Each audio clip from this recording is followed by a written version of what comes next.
Hello, and welcome to another episode of the Sick Career Podcast. Although we are changing our name to the Own Your Career Podcast, that's coming soon. We're in the midst of a change, but regardless of that, I am really excited to have on our podcast today Lee McKeeman. Lee, like most of our guests, I have met on LinkedIn. I've seen lots of his amazing comments. He's actually more known, at least in my book. I've been more, not that I've not been impressed with his initial posts when he does initial posts, but I find his comments on other people's posts to be extremely thorough, extremely deep, extremely thought provoking. And I just always appreciate his perspective. Lee has some really great background working. He's currently at Google as a SWE, software engineer. For those of you that do not know those acronyms at home, he also worked at Meta, worked at Amazon, worked at Blackbaud, worked at lots of different places as an engineer. I will hand it over to Lee to tell us and the Sick Career Podcast audience a little bit more. Lee, tell us about yourself, please. Sure, absolutely. Super excited to be here and appreciate the opportunity. Yeah, currently, about myself, I'm for tech, maybe a little bit older. I'm about 41. I have worked as a people manager, which often happens mid to late career for a lot of engineers, but I have moved back into a software engineering role. I still consider it a sort of leadership role. I'm a staff engineer here at Google. But yeah, I have a whole slew of children, 5 total, yours, mine, and ours, with my wife, 13 down to 4-year-old twins with a 9 and 10-year-old in the middle. So we navigate that, especially my work from my home now completely remotely. I certainly visit my team now and again out in California, but especially when the kids are off school, but I'm still at work, the lock on the door has to get used and to keep them out. But yeah, otherwise, I live in the Dallas area. I have left once to go up to Seattle when I joined Amazon. We'll get into that in a little while, but that did not work for me. So otherwise, I've been here and have been super privileged to be able to join some of these companies remotely now. The pandemic was obviously very difficult for everyone, and I did happen to get this benefit of companies being a little bit more open to remote.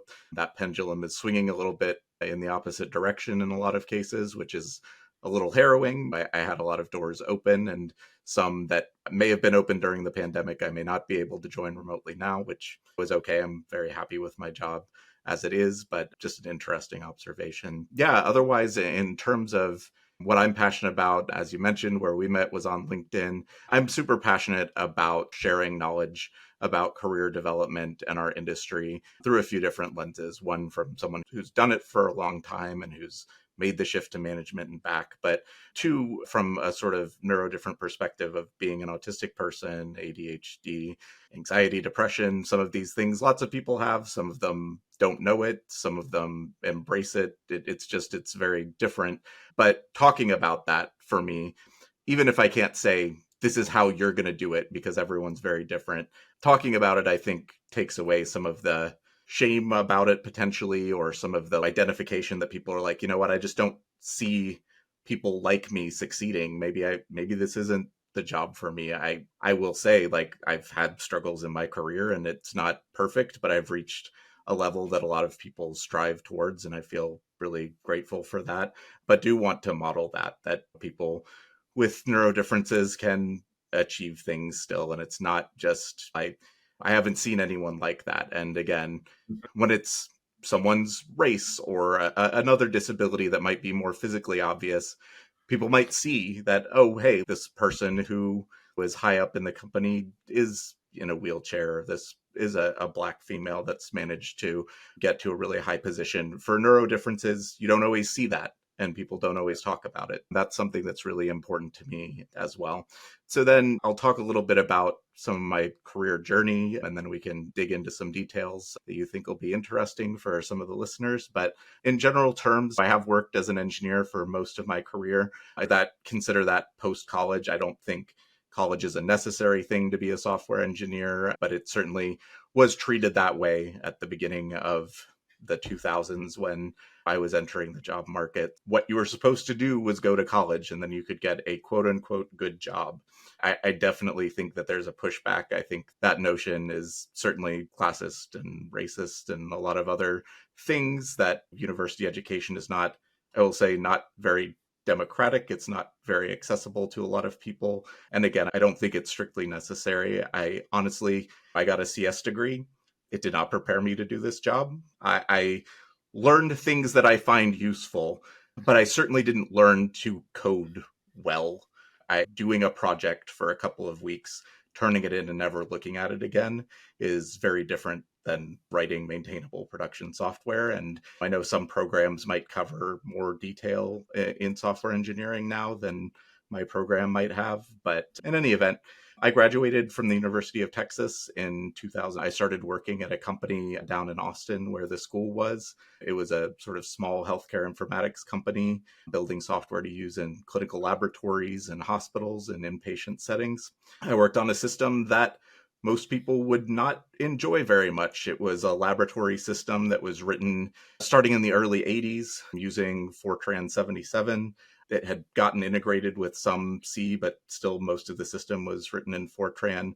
That's not a thing most people learn. It's gotten some popularity with highly parallel computing because there's some really good libraries and really good support for Fortran and compilers to use some of these parallelization primitives. But in general terms, most of the population now isn't. People are writing Python or Java or Kotlin or C# or whatever the popular languages are that have a lot of niceties. And Fortran has evolved as a language, but is not very popular. In any event, did that for quite a while, about 7 years, worked my way up from a software analyst, as that's the role I was hired as. What that meant was there's a production problem, go try to fix it. If you can't, maybe ask the engineers, but it's up to you. Go fix the broken things, which I really appreciate. As a stepping stone, a lot of people do go right into an engineering role and are building new software and occasionally maybe adding to old software, but not in a support engineer role, or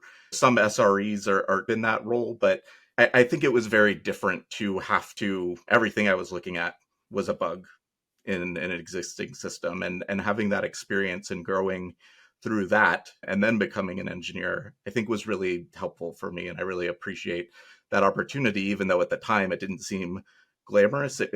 And identifying customer issues and reproducing quote unquote issues is really useful and really helpful in my career. That company was acquired. It was maybe 100 people when I started. Even though it had been around for 30 years, it was still fairly small, not a ton of customers, but we did some really good things and got some certifications that were important to meaningful use from the federal government, which was really important for small hospitals to get funding to upgrade their systems. And not a lot of people were getting that done in the first year or two. So that made us attractive for acquisition, and that happened. And then things got a lot less fun and a lot less interesting. We felt, oh, the acquiring company still wants us to pursue some of these goals. We're going to build Which company was this at? Was this at Next? Yeah, so NextGen was the company that acquired it. At the time, they were part of a company called QSI that was like a dental company, but they had purchased this healthcare company, and that's what really exploded and where they were making most of their money. And the original dental business has now been spun off and isn't even part of NextGen anymore. But yeah, NextGen acquired the company, came in and said, hey, over the next 18 months or 2 years or something, here's the things we want to see happen. We will pay more money. It's an earn-out situation if y'all can manage that. And we were like, okay, let's do it. We're going to build this pharmacy system that's on our list. We're going to get these other certifications, go. And then after, I don't know, 6 months, they were like, maybe those earn-out goals weren't the best. We're going to cut that process short, pay it 70% or 75% or whatever, and really want to focus on different goals. We didn't pick the right things. And that was disappointing. Like, we wanted to do some of these things. We were passionate about them. And as it turned out, we were purchased. This company was a lot more about buying than building at that point.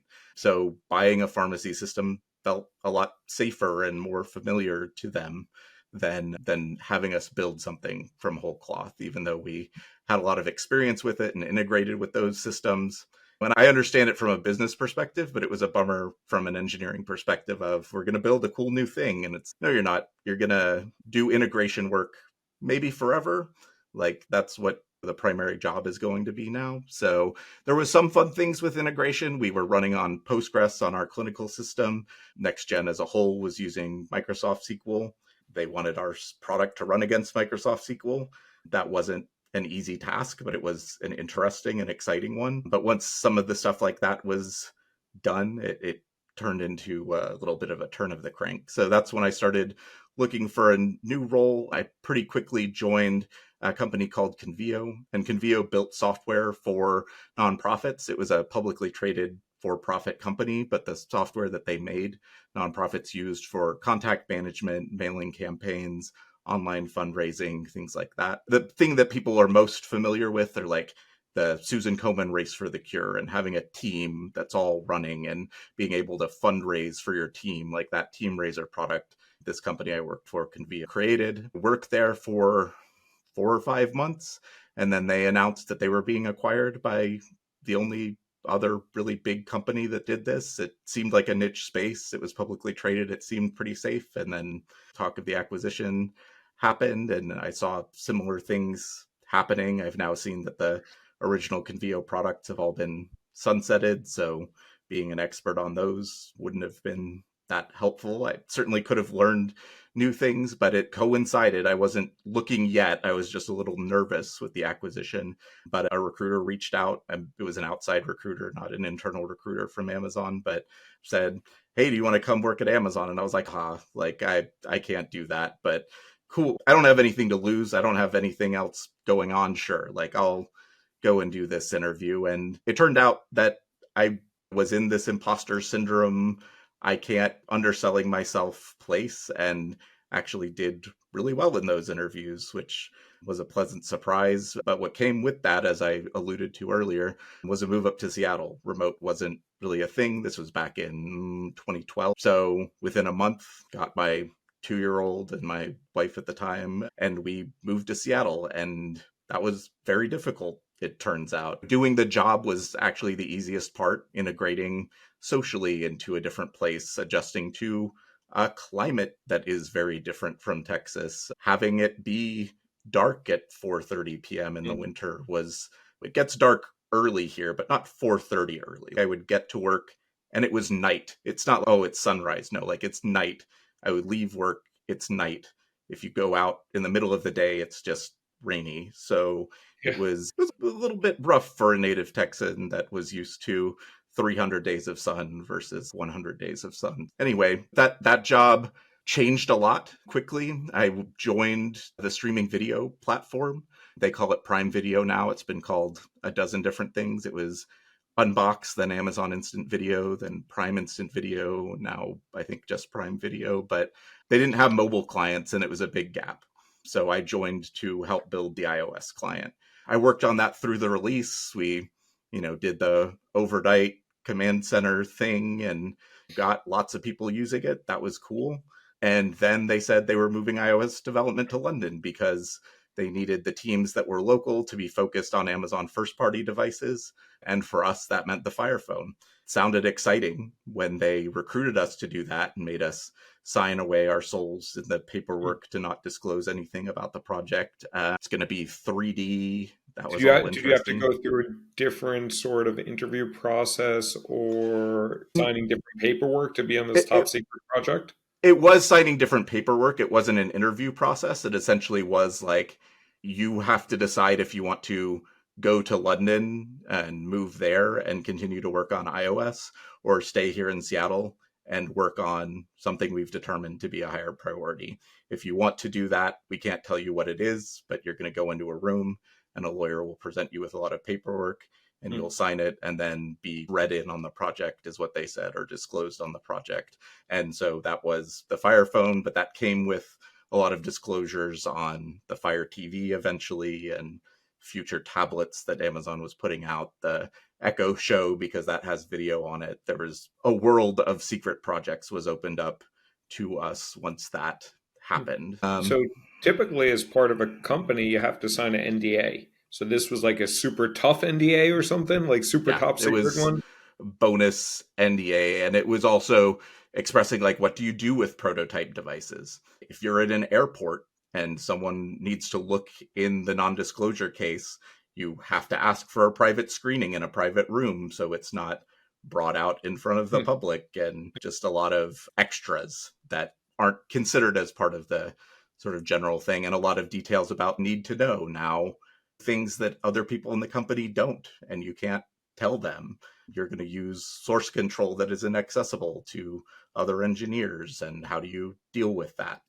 And a lot of details about, hey, we can't talk about competing with particular people. This isn't a beat Apple thing. We need to make the best phone we can make, not defeat the iPhone, and things like that. It was exciting, but that product, I don't know how many listeners were tuned in that 2014, 2015 time span when Amazon put out the Fire Phone, but it turned out that product was not well received or well loved by the consumer audience it was aimed at. Ultimately, Amazon had been making very low cost tablets based on Android open source project, AOSP, that they called Fire OS, that they added Amazon stuff to. That was what people were expecting from hardware from Amazon. Does its job competently, and it's very inexpensive. And this was a premium device that had some cool features, being able to point a camera at things. And now it's like commonplace that you point your camera at things and it's recognizing the Hmm. objects. And that's not new. But at the time, this Firefly feature that would pick something out and then tell you, oh, that's this product, you need to buy more of that or whatever, that was novel. So anyway, it was frustrating to work on a product for a pretty long time, pretty diligently, and then just the product itself doesn't take off. So you having a world-class video experience on this device that no one is buying or using is a little frustrating. And it teaches you something, right? Like having Jeff Bezos say, we spent billions of dollars on this, and we should take those kinds of risks, and they don't all pay off. Some risks, like AWS, paid off enormously. Some risks, like the Fire Phone, we spent a few $1 billion on that, and it was an abject failure from a product perspective. And we learned, we learned a lot of things. We built a lot of software components that were used elsewhere. From our side on the video, having a different platform to target and share the application code was actually a really useful thing to have done, to then be able to target third-party Android and the Fire TV device, which was way more successful and popular. So it wasn't all lost effort, but it was a lot of money spent that wasn't earned back directly. But embracing that you can work hard on something and do your best, and it can fail, and you did not fail, and you can learn, and the company should take risks, was like a really poignant lesson that I wasn't expecting to learn from that. Yeah, So you were at Amazon for almost 9 years. that's true. Yeah, Um, I'm looking at your LinkedIn profile, sure. assuming that is accurate, which I think It it is. probably Yeah. is. Then you went to Meta, and it looks like it was like you left Amazon in February of 2021, joined Meta in March 2021. So I'm guessing, did they come to you? Did you go to Meta? How did that change happen? Yeah, I did a bunch of different jobs while I was at Amazon, moved around. Some were in video, some were in other departments. I moved into a management role and then was doing that for a while, managing engineers. And I wasn't loving that as much. Like some of the things I really did, helping people advance their careers and writing their promo documents and getting them to the next level. Like that was really rewarding. There were other things that were not, defending against what I considered self-inflicted wounds that were coming down. Like that was hard to see decisions being made and trying to fight against that and protect my own team from it. It was work I was willing to do, but it was really difficult, and it was getting a little trying, and I wasn't writing code, or I was, but it was only in code review, and no, I wasn't supposed to really be doing that as a manager. Like I should let the engineers own that, and that was a hard thing for me to let go of. And I realized, like, I do want to lead. I do want to help people advance their careers. I don't know if doing it as their direct manager and being further away from the code and the designs is the right way to do it. So I had been promoted as a manager, which was nice. I liked that. I was at the level that was for a manager, the same as a senior engineer at Amazon, level 6. But I had been promoted as a manager. So going internally and saying, hey, I want to be an engineer again, saying, you haven't been a senior engineer. Can you do that job? Me saying, yeah, sure. Look, like, it's leadership that grows the most from level 5 to level 6, not the tech. Of course, I'm ready. Not everyone bought that, and I can understand that, but it also meant then that I was going to look outside. In terms of how I got the job at Meta over the years, I kept in touch with a lot of recruiters. Like, when recruiters reached out, it wasn't ignore them, it wasn't like blow them off. It was like, I'm not looking right now, but I really appreciate the consideration. And if your situation changes and you can hire someone here in the Dallas area, please let me know. If my situation changes and I'm looking to move or I'm looking for a new role, I'll check in with you and see if we can work something out. So I already had the contacts. It was looking around. At the time I was looking, Google wasn't in the position to hire remotely yet. They hadn't made that call, and Meta had. So they were one of the few companies that I reached out to through my recruiting contacts. And then they said, hey, you've been managing for 3 years. That's enough for us for you to be this level of manager and M1.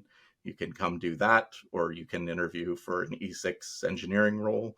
They're at the same level internally, but which do you want to do? And I said, I want to get back to an engineering job. Prep for those interviews. Frankly, the reason it was easier for me to get ready for interviews after not having done it for 9 years or something was that at Amazon, I was a bar raiser and I interviewed a few hundred people from level 4 engineers to senior engineers and had loved that, and also had learned what makes for a good interview and how to talk your way through a coding interview instead of just going silent and asking questions and asking, hey, like this, the body of this method is obvious, right? So I'm just going to give the signature, and if we have time at the end, I'll come back to it. And you never come back to it. But once they give you that permission, you save time and can work on the meat of it. Went through the interview process, got an offer, negotiated it a little bit. I don't love negotiating, but I didn't know that when I joined Amazon, and they felt bad and were like, okay, we found some more money. So here's another $30,000 in stock or something. And it was some like, companies expect that. Amazon right, specifically almost expects it. I think, like, I have friends over there. They've told me that whenever Amazon's working with partners, they never offer like the highest stakes, and similarly with when they hire people, they never offer the highest offer right away. sure. Yeah, Yeah. which I understand. And I just didn't know that at Yeah. the time. And I'm No, grateful that they gave me something. How much did I leave on the table? I don't know. I didn't care at the time. I was yeah. making $90,000 and then I was making $185,000. I didn't think I needed to make $212,000, but I maybe could have gotten that. I didn't know. But yeah, negotiated that Meta offer, started full remote. They were new at that. I was new at that. It was difficult. I didn't understand some of the processes. A lot of engineers are hired there unallocated, and then they go through a team match process after they've been hired. I think that's novel in a lot of ways. I think it's interesting in a lot of ways. It was very difficult for me. I wasn't used to that. Went through Yeah. the boot camp, had to learn about their mono repo. That seemed like a crazy idea to me, and I had to adjust to it. I think it's an interesting thing now, but at the time I was like, can't do that. You can't keep everything in the same repository.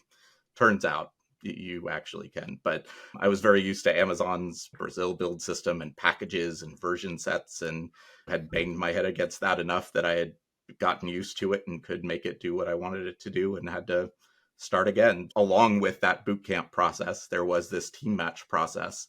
And I don't know, but my feeling was that they were very good at matching the first few levels of engineers with teams. They knew what that looked like. They did it a lot. You'd come, you'd hang out for a week, and you'd code a couple of things, get a few commits in, and get a feel for the team, and then you're ready to join or not. It didn't make sense at my level. I couldn't understand how that was going to be the information that I would need to join a team. I've made 2 commits. What about the long-term strategy? What does this team need? Is this team lacking something that I can give it? Or am I going to be like give you a lot of weight at the top, but not the benefit that you need. It just was all very hard for me to suss out. I went from 42 teams that had reached out to me because I clicked the box that said I knew Android, and that is a thing people like, and was an L6 internal person that knew Android. So everyone wanted me to go do that, and narrowed it down to 10 just reading the intros, and then talked to 10 managers and their most senior engineer or whatever to get a feel for it, and then narrowed it down to 3, then sat with them and did this coding and attended some meetings. And this was already after you were hired. So this is Right. after you're Yeah. hired at like Facebook. You get hired as like a general SWE, software engineer, and then they Right. match you Yeah. up to a team. Yeah. Which again, I think is cool. Like saying you have to work on this insurance product or you can't come work here. Like that might not sell everyone, where it's up to you. Sounds really cool. I just really struggled with that process. And I struggled more when 2 of those 3 teams said, oops, like we can't hire an E6. And everyone was like, that's not possible. Like they can't do a reach out to someone if they don't have the rec and it's approved. I was like, it's cool to say that. 2 out of the 3 teams I had narrowed it down to did this. I don't know why. I don't know if it was bad luck, bad timing again. So then I was like, I didn't hate the remaining team, but it wouldn't have been my first choice.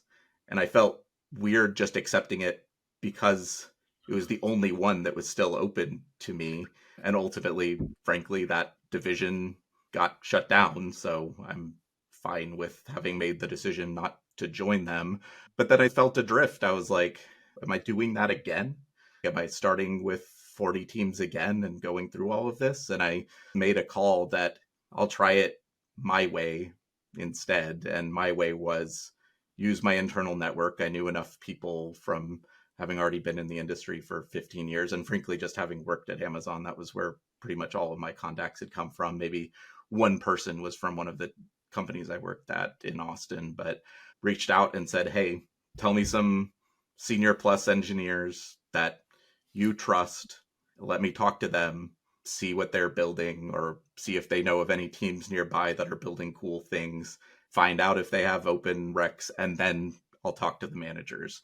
And so started that process, used my contacts, ultimately landed in the sort of commenting space for Android in the Blue app is what they call it, the Facebook app on Android. And a friend of mine that had managed a team in video when I was at Amazon was managing an adjacent team. And the person that was the director at the time had come from Amazon, even though I didn't know them. So I felt like I had my bearings. And then things went weird again. And a lot of that was on me not knowing how to tackle things and how to on board in this environment and as a very senior person, and identifying problems fast, but being too ready to try to jump in and solve them without having all the context or without knowing if that's what my job was at that time. Mm-hmm. And I found out too late, I think, that my job was start coding like you're an L3 and then code like an L4 and then do a small design and code more as an L5 and then step into L6 quality work. And they did tell me that, but they told me that after 6 weeks or something of already doing it wrong. And it was just challenging. And it's not all them, it's not all me. There was a lot of collusions of circumstances that led to this, but it was very difficult. And I didn't know how to proceed with that. I wanted to review code and review designs and fix morale and give people time to work on the things that really mattered by pushing down what we prioritized for the half. And that wasn't what they wanted me to do then. I think it needed to be done, but they needed me to ramp up, and I wasn't doing that in the right way. And I kept getting frustrated with tasks. I'd get a task and it didn't repro or only worked on this device or seemed very intractable. There weren't a lot of softball bugs to take on. It was a very complicated space. And so I was a little bit stymied, and ultimately heading towards the end of that year, my manager had said, if you get this performance thing done by the end of the year, we can probably get you into the good rating, whatever the big middle rating was. Yeah. If not, it's probably going to drop to the meets most rating, which is one step down, but that's not the end of the world. Like people get that rating and really bounce back. And I think we can do that if you don't hit this goal. And so I was like, that's not great, but let me try it. Didn't get there, but I was like, yeah, I did my best on that, but it's okay. Start the new year strong. And then found out that manager left and I rolled up to my skip level that it wasn't going to be meets most. It would be meet some, which is a death sentence. That's the bad one. You don't want that one. And so then it was like, now what? I can think this isn't fair, but that doesn't matter. I'm not going to And what sit you're and, talking about here are the performance reviews. Facebook yeah, calls it PSE, performance something cycle. sure. Yeah, like all these companies have it. So, and I think there's 5 ratings, if I recall correctly, from my Facebook days. And this was like the lowest rating of like there's meets Yeah, some, meets all, or meets some, meets most, meets all, exceeds, and whatever yeah. their euphemism is for that. So then it was like, we don't really do the traditional performance plans for L6s because it's a hard, more intractable role and more complex. But if we could do that, we would be. And here's the HR rep that is going to oversee to make sure essentially that we fire you right and don't get into trouble.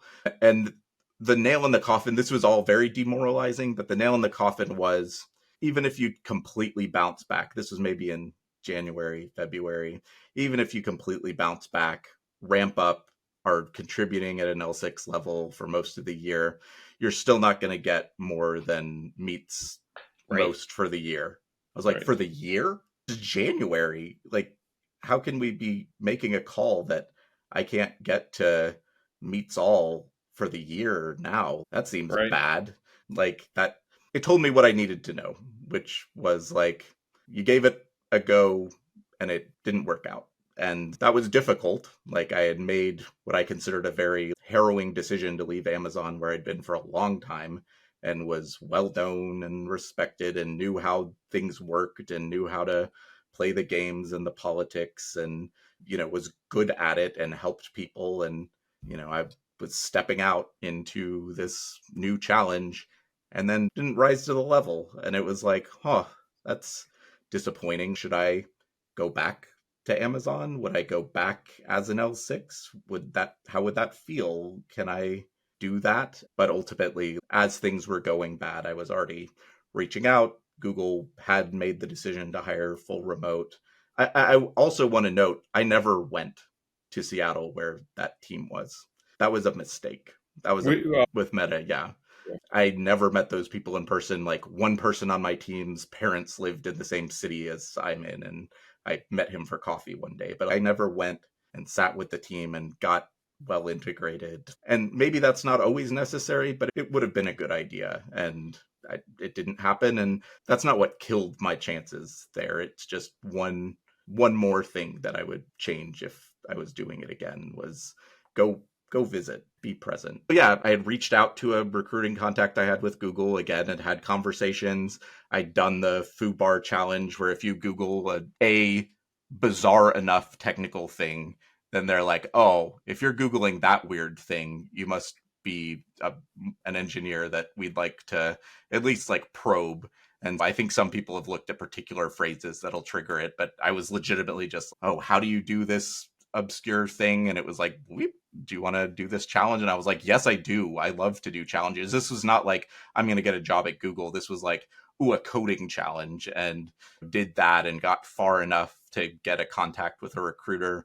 But again, they were like, okay, do you want to work in Sunnyvale or Mountain View or Seattle? And I was like, Dallas? And they were like, no, not right now. So I was like, okay, if that changes. And by this time it had changed. So I reached out to the recruiter I knew, and she might have handled the whole thing. She might have handed me off to someone, but regardless, the point is having those relationships are the reason I was able to be mobile under duress. It was difficult, and if I hadn't had that and I was trying to go on a website and type something in, I would have been much worse, taken much longer, would have hurt my mental health and my confidence a lot more. That is a big thing for me, is like keeping those relationships. Same thing. I don't remember if they had asked if I wanted to interview as a people manager or not, but I didn't. I wanted to still stick with engineering. So went through the battery of interviews. I think that I didn't have to do a phone screen because of the FUBAR thing, even though it had been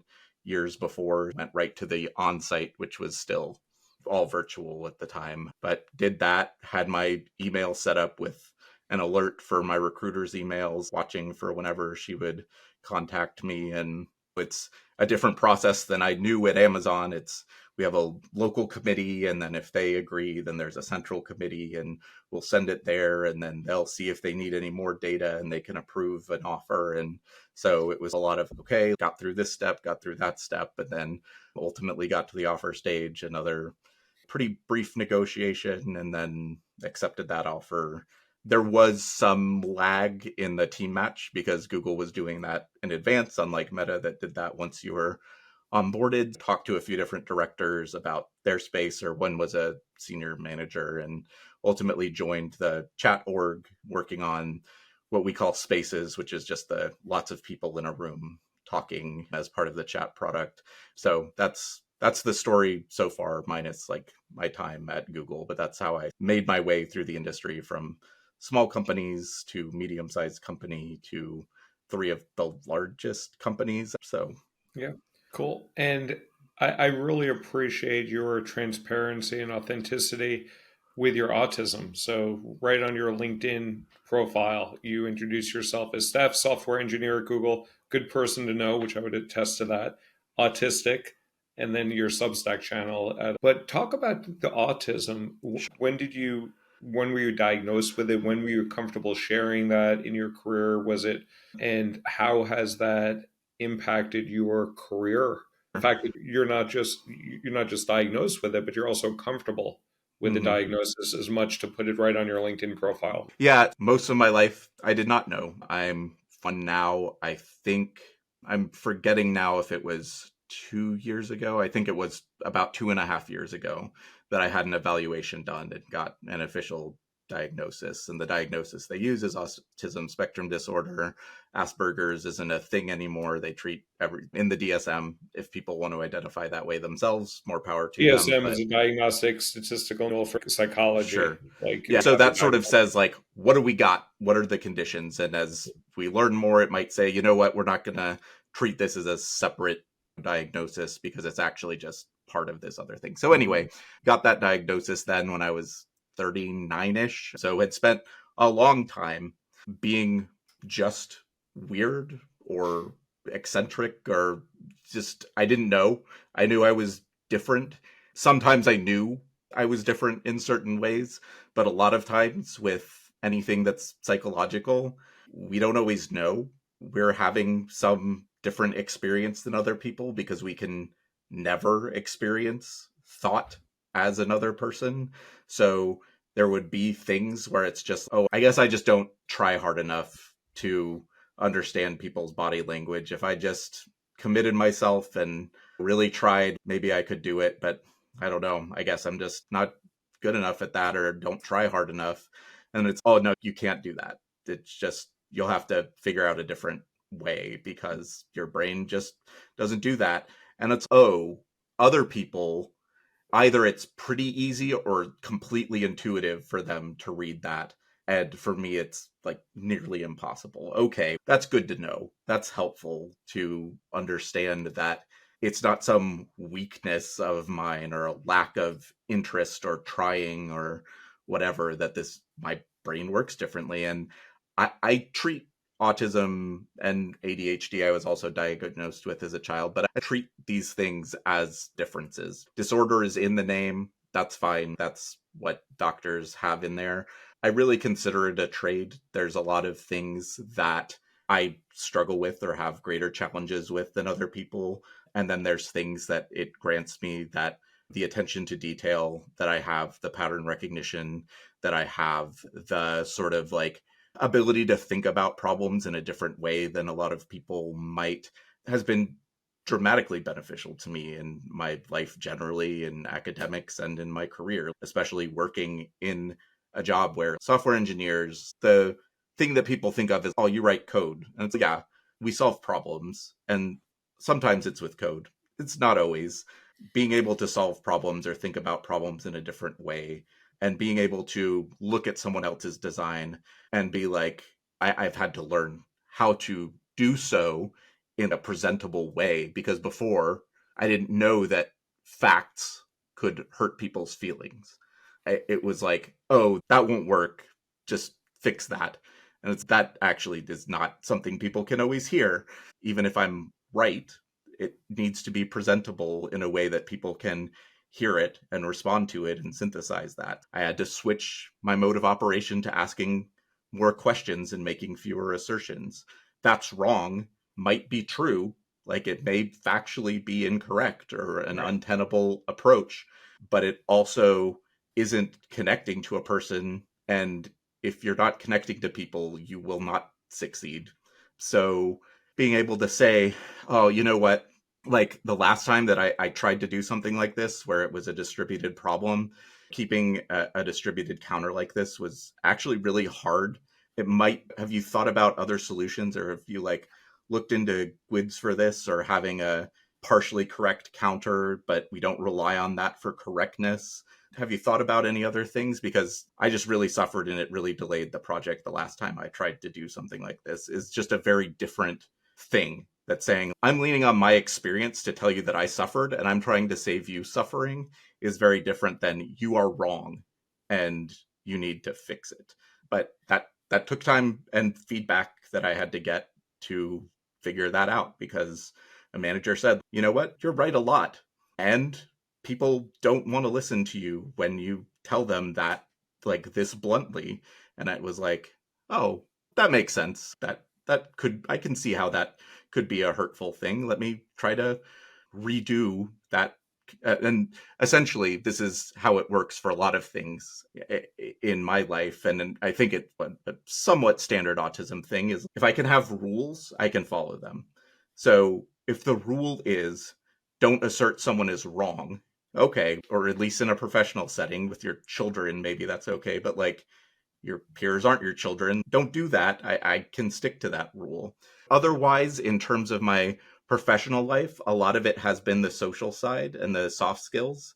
And something that I did learn fairly early, maybe not by the time I'd gotten to Amazon, but pretty soon after, was that the relationships and people is all there is. It's the whole job. So I had to figure out how to better foster these relationships and maintain them, and had to figure out some of the social things that might be different in a professional setting than in personal settings. And that, I think one of the hardest was that sometimes people mean you ill will and intent. And that was unfathomable to me. Why would you do that? Aren't we working to make the company money or serve these customers in the best way possible? Like, why would you try to sabotage something I'm doing? Or why would you tell someone untrue about me? And coming to the realization that I can't stop that from happening, but there are people with those motivations, and it may be, just sport for them. It may be trying to usurp your position as a lead, or to, get a promotion by making you look worse. And okay, even if I'm not going to play that game, I need to be aware that is real and exists. How am I going to incorporate that into my worldview? How can I bridge to people who are very difficult to work with? Them being difficult, I can't just say, no, that person's difficult to work with, so we can't partner with them on this project. Like, that doesn't work. So then what? Like, how do you smooth conflicts? I'm super conflict averse. I've gotten better at it, but I don't like fighting. I don't like yelling. I don't like any of that.